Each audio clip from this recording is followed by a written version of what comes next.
I still call you Senator. You know, this is Superintendent Huppenthal. I'm very comfortable with Senator. I feel like it's my first name. Well, you know, we've gone back kind of a long ways from the time I was in the career ladder program. Oh, yeah. You were a state representative. Yeah. At that time. And at that time, you were really interested in education. Been on the education committee all 18 years. Yes. So here you are. You know, what brought you here today, all the way across the country to the University of Virginia?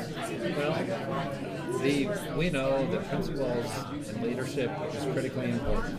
People want to be in a place where they're valued, where there's energy, where there's a sense of teams coming together, and we know that intuitively, and we know from the research that the research shows us that as principals perform better at bringing their team together, the academic gains are higher. So what we understand through our research is that the University of Virginia does this better than any other place in the nation. You know, it's a partnership, a principal academy, you might call it, and that's why we're here. So you're right in the middle of it. I think that's great. Yeah. I really do. It shows that you really, it's not a stepping stone for you. You care. Well,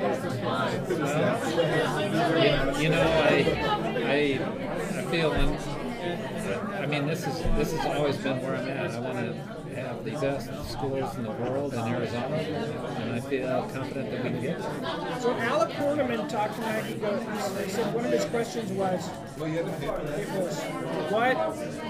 can take place? So you say, what can take place in your mind? What can take place? Well, I think a number of things. One, if we develop a core group of principals where we get a consensus, these are the kind of things, if you execute these as a principal, you'll move your school ahead. We want to have a common set of leadership principles for every principal. We want to develop those here and spread them across all of Arizona. And of course, many of our principals, we all have it. Sometimes but it's, you go to the NBA professional basketball team and they're shooting free throws. They learn that in kindergarten, but they're shooting. So what we need to do here is refine and polish the things that we know that work in leadership and add a few tools, you know. So let's the no-look pass. We want to add the no-look pass. Yeah, so let's go to the great sport of wrestling. I remember my son, when he was in 7th grade, and he said, Dad, you'll think this very good. I know the double A. And then, by his senior year, he was working with an Olympic coach, and he was doing thousands. Yeah. You know what I mean? So it's that kind of idea of we think we're good at something when we're just not very far along, and then later on, we find out we're not as good as we thought. Right? Well, all of us can get better, especially when it comes to leadership, reinforcing the fundamentals. You know, John Wooden, when he was a basketball coach at UCLA, the first thing he did was every time was teach his players how to put their socks on and how to tie their shoes. And he thought it was critically important that you do that just right. So there's some things that you just take for granted that you come to a place like this, a school that's really polished their craft. They can teach you about those fundamentals. Let me ask you this, because I think one of the things that Colin says, he says, what is the thing that we do that is world class? Yeah, for me as a turnaround principal, I'll just say, I think, what do we want to be the best at? It's connecting with kids. I want to be able to connect with my kids on a level that they want to do well for me. When you're thinking as a superintendent of public instruction, what is it that you want to do world class that Arizona is known for?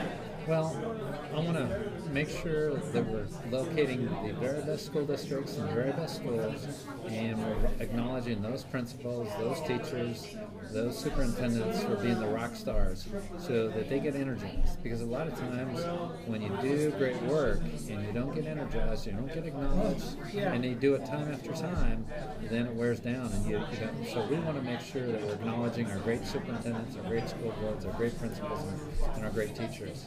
I appreciate that, because I have actually been in a place where you weren't, no matter what you did, you weren't going to be acknowledged, and it was, and yet now I'm in a place where it's lowest 5%, right? But people are going, yeah, you're doing this, and it feels like I have unbounded energy. I mean, so I think it's huge to realize that when you find that in people, encourage them. And I'm excited to have you here doing that. You know, I talked a little bit earlier about how we're going to go through and try to identify top principles, a lot of logistical challenges to that. But we would like to sort through and find our top quartile, our top 20%, our top 10%, and then to have them posted. And we would like to see them financially benefit from it too.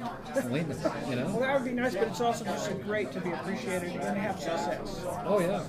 Anyway, I don't want to take more time. I don't want to thank you. Well,